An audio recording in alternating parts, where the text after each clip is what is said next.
साथियों नमस्कार। आपको एलजीएनएस का कंपाउंडिंग सिस्टम अगर समझना है तो ये एक छोटी सी कहानी है।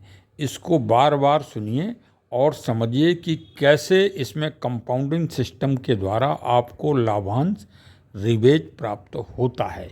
ये इस कहानी में सारा सार और रहस्य छिपा हुआ है।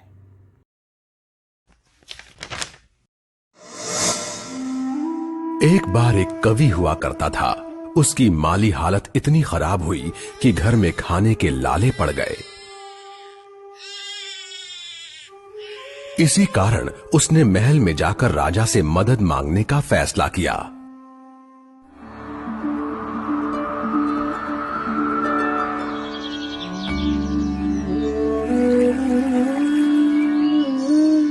राजा के बुलाए जाने पर उसने अपनी कविताएं पढ़नी शुरू कर दी। वाह वाह वाह वाह वाह वाह।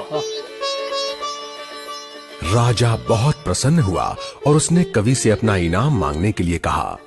कवि ने मोहरों से सजे शतरंज की ओर इशारा करते हुए कहा, महाराज, अगर आप पहले खाने में चावल का एक दाना रखें और हर खाने के लिए उसे दुगना करते जाएं, तो मैं समझूंगा मुझे मेरा इनाम मिल गया। बस इतना ही? राजा ने पूछा। सिर्फ चावल का एक दाना और सोना नहीं? जी हाँ महाराज।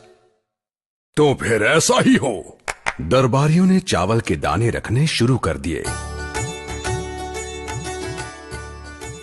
पहले खाने में 1, दूसरे में 2,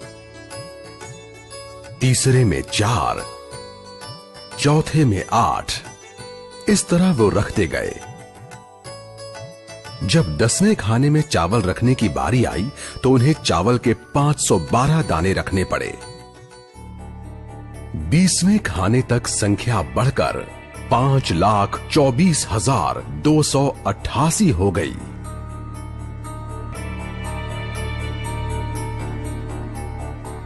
आधे हिस्से तक आते आते 32वें खाने में चावल के दानों की गिनती 214,74,83,648 हो गई।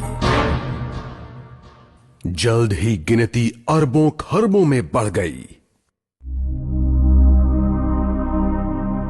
आखिरकार अभागे राजा को अपना पूरा राजपाट उस चतुर कवि के हाथों सौंपना पड़ा। और इसकी शुरुआत चावल के सिर्फ एक दाने से हुई थी। कहानी की सीख, चक्रवृद्धि की ताकत को कम नहीं आंकना चाहिए। यही बार बार मैं समझाने का प्रयास करता हूं कि यही एलजीएनएस का सीधा सा सिस्टम है। बड़ा अनोखा है और बड़ा ही आश्चर्यजनक है। तो चलिए आइए प्लेटफॉर्म से जुड़िए और जानिए। धन्यवाद।